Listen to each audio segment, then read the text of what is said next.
Hello friends, आज हम discuss करेंगे the apprentice written by Arun Joshi. Arun Joshi एक इंडियन नॉवलिस्ट थे। उन्होंने 5 नॉवेल्स लिखे हैं, जिसमें से एक है द अप्रेंटिस, जिसे पब्लिश किया गया था 1974 में। इस नॉवल का थीम भी एग्जिस्टेंशियलिज्म से ही रिलेटेड है। इस नॉवल का हीरो जो है वो है रतन राठौड़, और वो अपनी कहानी बता रहा है एक एनसीसी कैंडिडेट को, जो कि परेड के लिए न्यू दिल्ली आया हुआ है। अब रतन राठौड़ जो है वो एजुकेटेड है, वेल सेटल्ड बंदा है, लेकिन फिर भी वो मंदिरों की सीढ़ियों पे बैठकर वुड पॉलिश करता है। अब इतना वेल सेटल्ड बंदा, एजुकेटेड बंदा भला वुड पॉलिश का काम क्यों कर रहा है सीढ़ियों पे बैठकर? क्योंकि वो अपने कर्मों का प्रायश्चित कर रहा है। अब रतन राठौड़ ने अपने अतीत में ऐसे कौन से कर्म किए हैं जिसके प्रायश्चित के लिए वुड पॉलिश कर रहा है, यह हमें रतन राठौड़ की कहानी से पता चलेगा। और यही कहानी रतन राठौड़ एनसीसी कैंडिडेट को नैरेट करता है। अब सबसे पहले जानते हैं रतन राठौड़ के फैमिली बैकग्राउंड के बारे में। रतन के पिता जो थे वो एक फेमस वकील थे, अच्छा खासा अर्निंग कर रहे थे और फैमिली उनकी ठीक से सेटल थी। लेकिन जब इंडिया को, मतलब भारत को जब आज़ादी दिलानी थी, तो उस मूवमेंट में पार्टिसिपेट करने के लिए रतन के पिता जो है वो अपनी वकीली को छोड़ देते हैं, ताकि वो पूरा समय जो है वो भारत की आज़ादी में दे सके। और एक्टिवली वो पार्टिसिपेट करते हैं इंडिया के फ्रीडम मूवमेंट में, और वो गांधीयन आइडियल्स को फॉलो करते थे। रतन के पिता मतलब एक आदर्शवादी बंदा था, आइडियलिस्टिक बंदा।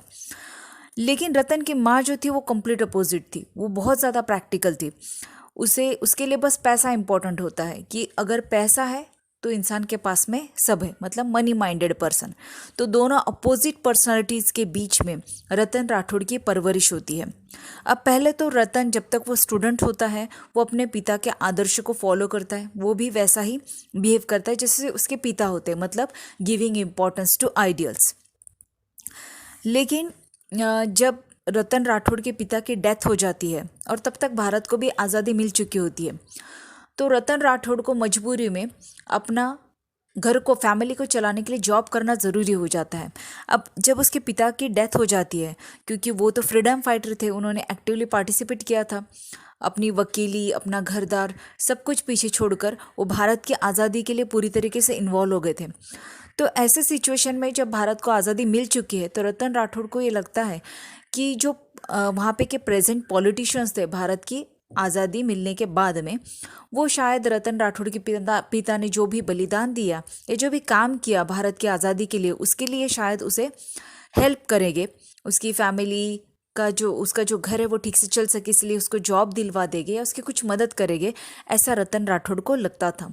लेकिन जब वो जॉब की सर्च में निकलता है, पॉलिटिशियन से मिलता है, तब उसे पता चलता है कि उसके पिता ने जो कुछ भी बलिदान दिया उसकी तो कोई कीमत ही नहीं है।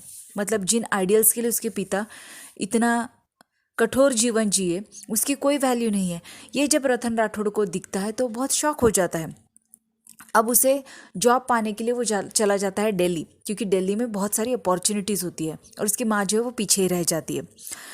अब पहले तो रतन राठौड़ एक धर्मशाला में जाकर रुकता है, क्योंकि उसके पास में होटल या अच्छे से रेस्टोरेंट में रहने की कोई पैसे नहीं होते हैं। अब वहाँ पर उसे एक स्टेनोग्राफर से उसकी मुलाकात होती है, जिसके थ्रू से एक जॉब मिलता है। अब वो जॉब इतना खासा अच्छा नहीं होता है, बट कुछ दिन के लिए रतन राठौड़ उस जॉब को करता है। लेकिन बाद में रतन राठौड़ को एक अच्छी जॉब मिल जाती है, और वो जॉब 6 महीने में ही कंफर्म हो जाती है। तो रतन राठौड़ जो वो धर्मशाला छोड़ देता है और कहीं और अच्छी जगह रहने के लिए चला जाता है। अब जब हाँ उसे जॉब मिलने में इतनी दिक्कत हो रही थी, तो 6 महीने के अंदर ही उसकी जॉब कंफर्म भी हो जाती है। उसकी वजह यह होती है कि वहाँ पे का जो सुपरिटेंडेंट होता है वो रतन राठौड़ को ये ऑफ़र करता है कि अगर तुम मेरे भांजी से शादी कर लो तो मैं तुम्हारा जॉब कंफर्म कर दूंगा, तुम्हारी पोस्ट भी अच्छी रहेगी और you will be financially secured. तो रतन राठौड़ बिना ये जाने, बिना ये समझे कि वो किससे शादी कर रहा है, उसे पसंद है नहीं पसंद है, मतलब अपने सारे आइडियल्स को बाजू में रखकर वो सिर्फ पैसों के लिए शादी करता है। अब उसकी लाइफ तो सेट हो जाती है, ढेर सारा पैसा होता है, और जैसे ही पैसा आता है उसकी आदतें ख़राब हो जाती है। मतलब शराब पीना, प्रोस्टिट्यूट्स के पास में जाना, ऐसी सारी गलत आदतें उसे लग जाती है रतन राठौड़ को। इधर उसके माँ की डेथ हो जाती है रतन राठौड़ के। अब रतन राठौड़ फाइनेंशियली सिक्योर्ड है, वैसा देखा जाए तो उसकी फैमिली भी सेट ही है। अब रतन राठौड़ का जो बचपन से माइंडसेट होता है उसके हिसाब से उसका दिमाग तो आइडियलिस्टिक होता है उसके पिता की वजह से, लेकिन उसकी एक्शंस जो है वो प्रैक्टिकल होती है, मनी माइंडेड होती है। मतलब एक्शंस सारी गलत है और थॉट प्रोसेस में आइडियल्स है। ऐसा वो टर्न होती है उसकी पर्सनालिटी इन दो अलग अलग अपोजिट व्यूज में।